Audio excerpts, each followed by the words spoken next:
So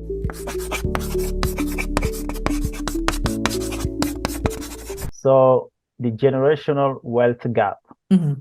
we hear that a Yes. lot. What it is, Mhm. how can we close that? Yeah, so it's a definitely a generational wealth gap, whether it is a wealth gap between those who are limited income and those who are rich, or it's a racial wealth gap for those. And what I talk about it here is, between African Americans and whites. Um, it has been a study that showed that it was supposed to take African Americans or Black Americans 400 years to close the racial wealth gap. I don't think that is true. I think it can be closed a lot faster with some work, but it's definitely something that has to look at the wrongs of the past in the United States and be able to basically course correct them. So whenever I talk to African American college students, that's what I'm doing. I'm showing them, okay, this is what you need to do. You're coming out of here with way more student loan debt than your white peers, because guess what? You don't have the parents and the grandparents that could have gave you money to go to the school and make it less. So you have to come out here living on half of your salary so you can pay that student loan debt off fast and then make your money work for you. If they do that, whether they're going to college or not, making their money work for them closes that wealth gap a lot faster, because you're getting into a home ownership builds wealth. And then, of course, you're being able to build wealth through investing, whether it's your company retirement plans or it's investing on your own. But either way, the wealth gap can be closed quickly. It just takes some strategy in order for people to do it. That's a huge topic. So the racial wealth gap, at least 400 years to Mm-hmm. close it, at least couple hundred years. Mm-hmm. So what are other solutions to help, people to help us close that generational wealth gap? Yeah, and it's some other things. It's definitely being able to, first and foremost, get life insurance, like Okay. real life insurance, because we have a lot of things going on with GoFundMe accounts. Yes. Whenever a person dies, we need to stop doing that. That needs to stop, and having real life insurance, mainly because the life insurance can pay whatever debt that they owe. So let's say you have a house that's not completely paid off, the life insurance pays that off. Now your family has a home, as in property and real estate inside the family now. Okay.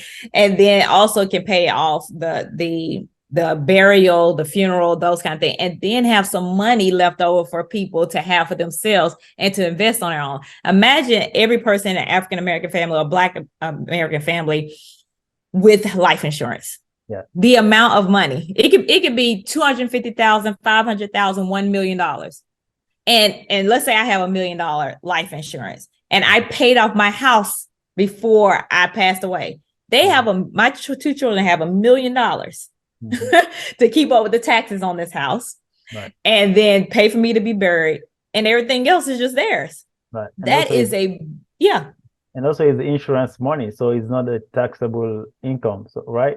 And of course, you can find you find you the right lawyer, you'll keep most of your money. Do have the right lawyer, the right accountant, like everybody else who's wealthy has, and they just pass money through and these different trusts and all that kind of stuff. Have the right, go to it first. Gotta go to exactly. Have the right people in place, and majority of that $1 million is going to be, whoever you're leaving it to. That's a really good start for my children, which African Americans, Black Americans have not had in the past. They've not had the life insurance. They've not had the real estate to be able to build wealth through generations. That's the wealth gap, the racial wealth gap we have to start to close right now, but we have to do it in a strategic way. And so, like I said, being able to get out of debt, own real estate, own homes and land, and then make sure you have life insurance so that you're leaving something behind. You're actually giving money instead of costing people money. Right. I like that. So life insurance has been a lot of families that was one way of transferring wealth to the next generation. And why that, like, a lot of people don't get life insurance? Because right now it's not that expensive, right? Like you can get it, pay little money per month, especially for the minorities. Why a lot of people don't don't go buy those insurances because it's just right here. It's right there. It's very credible. It's a well-regulated industry. Yes. And I think it's really about awareness about, that it doesn't cost a lot of money.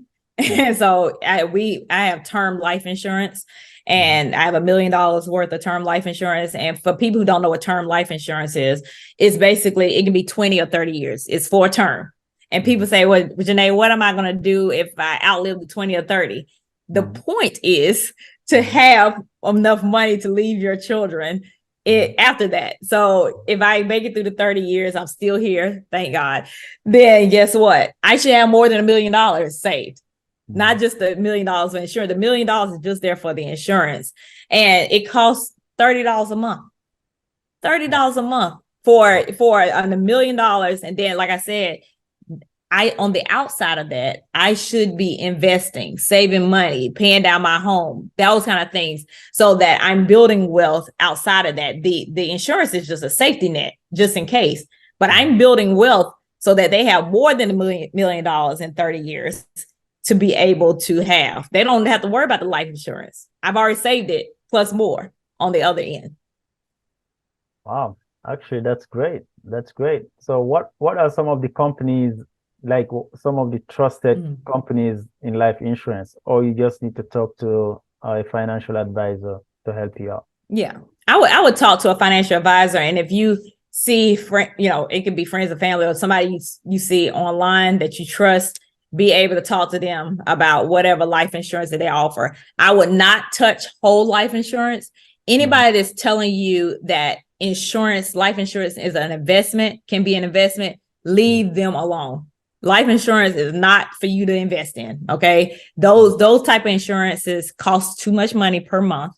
And if you die before you take the cash value out of it, you lose it. So that is very scammy to me. So that's why I said, find someone that you trust that's talking about life insurance as a way to pay off any debt if you pass away, and to leave money for whoever you want to leave it to. But it's no particular company. You have a lot of different ones out here that are available, but make sure it's something that is known. Okay. Make sure that it's somebody who's known. Yeah, especially right now, there's a lot of different type of life insurance, and like they call them the smart life insurance, where they try to make life insurance as an investment, life insurance with living benefits, things that you can do while you're still alive. So you got to be extra, take some precaution to make sure you know what you're getting into, right? Definitely make sure if they say life insurance as an investment, that is a red flag. Walk away from those people. Say, thank you for your meeting. Thank you for your time. I am going to leave now.